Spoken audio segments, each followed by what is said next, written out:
လုံးပဲမင်္ဂလာပါဒီနေ့ကတော့ Microsoft Word ထဲမှာစာရိုက်တဲ့လေ့ကျင့်ခန်းလေးနဲ့ပတ်သက်ပြီး selection မှတ်တဲ့ပုံစံလေးတွေကိုညှဝေပေးချင်တာဖြစ်ပါတယ် Microsoft Word ထဲမှာစာရိုက်ပြီးသွားပြီပေါ့နော်ဟိုအရင်နေ့ကတိုင်ပင်ရေးတာလေးလည်းတင်ထားတယ်ဆိုတော့ Microsoft Word ထဲမှာစာတွေရိုက်ကြတယ်ရိုက်ပြီးတော့အဲ့စာသားတွေနဲ့ပတ်သက်ပြီးတော့ပြင်ဆင်မှုတွေလုပ်ချင်တာလေပြင်ဆင်မှုလုပ်ချင်တဲ့အခါကျတော့စာသားတွေကို selection မှတ်တဲ့နည်းလမ်းလေးတွေရှိတယ်အဲ့ဒါလေးတွေကိုနည်းနည်းမျှဝေပေးချင်တာဖြစ်ပါတယ်နော်အဲ့တော့ဒါဆိုရင်ဒီစာလေးကိုနည်းနည်းလေးချိန်ကြည့်လိုက်မယ်နော်ချိန်ပြပေးပါမယ်ပို့ပြီးမြင်အောင်အဲ့တော့ Microsoft Word ထဲမှာ selection မှတ်တဲ့အခါကျတော့ကိုရိုက်ထားတဲ့စာရင်းတွေကမှစလုံးတစ်လုံးတစ်လေးပေါ့ one word ပေါ့မှတ်လို့ရတဲ့ selection မှတ်တဲ့နည်းတွေကအများကြီးရှိတယ်အဲ့ဒီက word တစ်ခုချင်းစီကို selection မှတ်ချင်တယ်ဆိုရင်ကိုမှတ်ချင်တဲ့စလုံးပေါ် word ပေါ်ကိုဘာလို့ရလဲဆို mouse pointer လက်ရှိမှာ mouse pointer လေးကဘယ်လိုလေးဖြစ်လဲဆို eye shape ပုံစံလေးဖြစ်နေ mouse pointer eye beam လေးကိုမှတ်ချင်တဲ့စလုံးပေါ်မှာတင်မယ်ပြီးရင် mouse ကနေ double click နေရတယ်for example အခုဆိုဒီမှာ mouse pointer eye shape လေးက accessory ပေါ်မှာရှိနေတယ်ထားမယ် mouse ကနေနှစ်ချက် double click ဒါဆိုနှိပ်လိုက်တဲ့အခါမှာဘယ်လိုမြင်ရလဲဆိုတော့ accessory ဆိုတဲ့စလုံးလေးကိုကြည့်လိုက် highlight လေးဖြစ်သွားတာပေါ့နော်အဲ့ဒါကို selection မှတ်တယ်လို့ခေါ်တာကဲဒါဆိုနောက်ထပ်တစ်လုံးမှတ်ချင်တယ်ပုံမှာပဲ mouse pointer eye shape လေးကိုထားမယ် double click နှိပ်လိုက်တယ်ဒါဆိုရင်ဒါ one word ကိုမှတ်တာဖြစ်ပါတယ် one word တစ်ခုတည်းကိုမှတ်ချင်တယ်ဆိုရင်မှတ်ချင်တဲ့စာကြောင်းပေါ်တင် double click နှိပ်ပြီးတော့မှတ်ပေးရတာဖြစ်ပါတယ်တကယ်လို့ကိုကမှတ်ချင်တာက word တစ်ခုတည်းပို့ပြီးတော့မှတ်ချင်တယ်ဒါ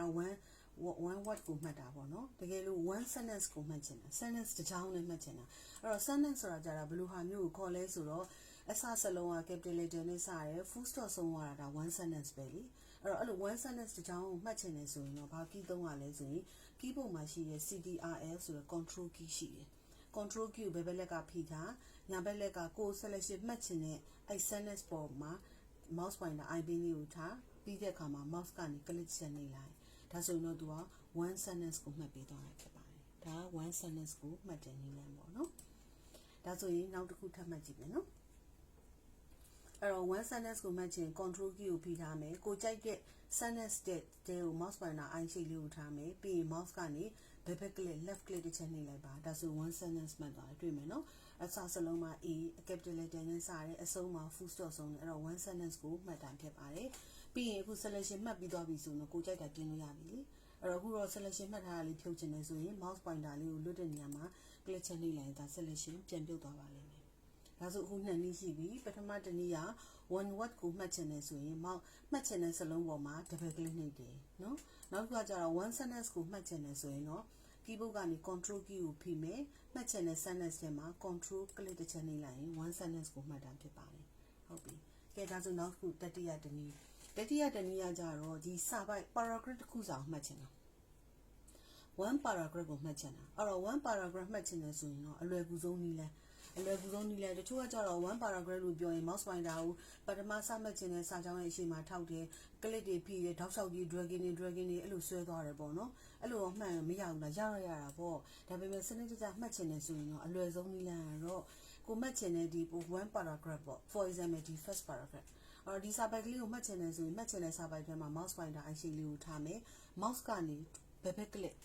triple click 3ချက်ဆက်တိုက်နှိပ်ရမယ်1 2 3ဒါဆိုကြည့်လိုက်ပါအဲ့ဒါ triple click 3ချက်ဆက်တိုက်နှိပ်ပြီးတော့မှတ်လိုက်တာဖြစ်ပါတယ်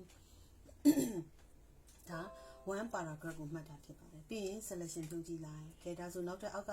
စာပိုက်တွေကိုလည်းမှတ်ချင်တယ်ဆိုရင်မှတ်ချင်တဲ့စာပိုက်တွင်းထဲမှာ insertion point လေးထားမယ် triple click 3ချက်ဆက်တိုက်နှိပ်ပေးရမှာဖြစ်ပါတယ်3ချက်မိအောင်ဒါနှိပ်ဒါဆိုရင်တော့သူကဘာလုပ်မလဲ one paragraph ကိုမှတ်တာဖြစ်ပါတယ်အဲ့တော့မှ triple click နှိပ်တဲ့အခါကျရင်လေကိုကလေတစ်ချက်ပြီးတစ်ချက်နောက်တစ်ချက်အဲ့လိုမျိုး3ချက်နားပြီးနှိပ်လို့မရအောင်ဇက်တိုက်နှိပ်ပေးရတာဖြစ်ပါတယ်เนาะပြန်နှိပ်ပြမယ်1 2 3 1 2 3 oh sorry ဒါမျိုး3ချက်နှိပ်ရတာဖြစ်ပါတယ်ဒါက one paragraph ကိုမှတ်ချင် triple click 3ချက်နှိပ်ရတာဖြစ်ပါတယ်ဒါဆိုရင်ခုနကပြောတယ် one word ကိုမှတ်ချင်တယ်ဆိုရင်မှတ်ချင်တဲ့စလုံးပေါ်မှာ double click နှိပ်လို့ပြောတယ်တကယ်လို့အဲ့ word တွေကိုမှတစ်လုံးထပ်ပို့ပြီးတော့မှတ်ချင်တာမှတ်တဲ့ခါကျလဲ word လေးတွေကိုခြားပြီးမှတ်ချင်တာရွေးချယ်ပြီးမှတ်ချင်တယ်အဲ့ဒါဆိုရင်တော့ဘာ key နဲ့တွဲနေရလဲဆို keyboard မှာရှိတဲ့ control key နဲ့တွဲနေရတာဖြစ်ပါတယ်ဒါဆိုရင် for example စလုံးလေးတစ်လုံးကိုမှတ်လိုက်မယ်မှတ်ချင်တဲ့စလုံးပေါ်မှာနှစ်ချက်နှိပ်လိုက်တယ်တစ်လုံးမှတ်သွားပြီ ပြီးသွားပြီဆိုရင်ဘယ်ဘက်လက်က control key ကိုပြီးနောက်ထပ်စလုံးတစ်လုံးပေါ်မှာ double click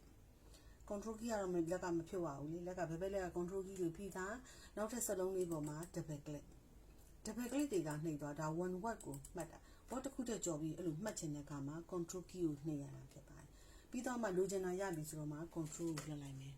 ဒါဆိုရင်တော့ word တစ်ခုတည်းပို့ပြီးတော့မှတ်ချင်တယ်ခြားပြီးတော့လည်းအဲ့လိုမျိုးရွေးချယ်ပြီးမှတ်ချင်တယ်ဆိုရင်တော့ control click ကိုနှိပ်ပေးရတာဖြစ်ပါတယ်နော်အဲ့တော့ပြီးဆိုရင်တော့ selection ဖြုတ်ချင်တယ်ဆိုရင်တော့လွတ်တဲ့နေရာမှာ click ချက်နှိပ်ပေးပါဒါဆိုရင် selection ဖြုတ်သွားမှာဖြစ်ပါတယ်အဲ့တော့ဒါဆိုရင်အခုမှတ်ခဲ့တာကပြန်ပြောမယ်နော် one word ကိုမှတ်ချင် double click နှိပ်ပါတယ် one sentence ကိုမှတ်ချင် control click နှိပ်ပါတယ် control click နှိပ်တယ်နော်ဒါ selection မှတ်တာ control click နှိပ်ပါတယ်တကယ်လို့စာပိုက်တစ်ခုလုံးမှတ်ချင်တယ်ဆိုရင်မှတ်ချင်တဲ့စာပိုက်တွင်းထဲမှာ triple click 3ချက်စက်တိုင်းနှိပ်ပါတယ်မှတ်ခဲ့တာ3ခုရှိပါပြီနောက်တစ်ခုကကြတော့တကယ်လို့အဲ့ word တွေမှာ one word တစ်ခုတည်းပို့ပြီး more than word တစ်ခုတည်းပို့ပြီးမှတ်ချင်တယ်ဆိုရင်စမှတ်ချင်တဲ့စလုံးလေးပေါ်မှာ double click နှိပ်တယ်ပြီးရင်ဘယ်ဘက်လက်က control key ကိုဖိထားမယ်ကြိုက်တဲ့စလုံးလေးပေါ်မှာနှစ်ချက်စက်တိုင်း double click လေးနှိပ်သွားကြည့်လိုက်ပါဒါဆိုရင်လည်းဒါမှတ်ပေးသွားတယ်ဆိုတာတွေ့ရပါတယ်နော်ပြီးတော့ရင်တော့ selection လေးဖြုတ်ပေးပါဒါ selection မှတ်တဲ့နည်းများနောက်ထပ်ဘာရှိသေးလဲဆိုရင်အခုမှတ်ခဲ့တာကဒီစာပိုက်တွေထဲမှာ sentence တွေထဲမှာဒါတွေမှတ်ခဲ့ကြတာအခုထပ်ပြီးတော့တကယ်လို့အခုဒီရှိနေတဲ့ဒီ document ကြီးပေါ့နော်ဒီ document အခုဒါတော့ချက်ထားတာပေါ့နော်ပြန်ချုပ်လိုက်ပါမယ်အဲ့တော့ဒီ document တစ်ခုလုံးပေါ့ဒီ document တစ်ခုလုံးမှာရှိတဲ့ခေါင်းစဉ်လည်းရှိတယ်စာပိုက်တွေအများကြီးရှိတယ်အဲ့ဒါတွေအကုန်လုံးမှတ်ချင်တယ်အဲ့ဒါဆိုရင်လည်း entire document လို့ခေါ်တာပေါ့ document တစ်ခုလုံးမှာရှိတဲ့စာတွေအားလုံးမှတ်ချင် keyboard ကနေ shortcut key သုံးလို့ရတယ်ဒီ document အတွင်းထဲမှာကြိုက်တဲ့နေရာမှာ insertion mark ထားဘယ်ဘက်လက်က keyboard ကနေပြီးတော့သွားပါမယ် keyboard က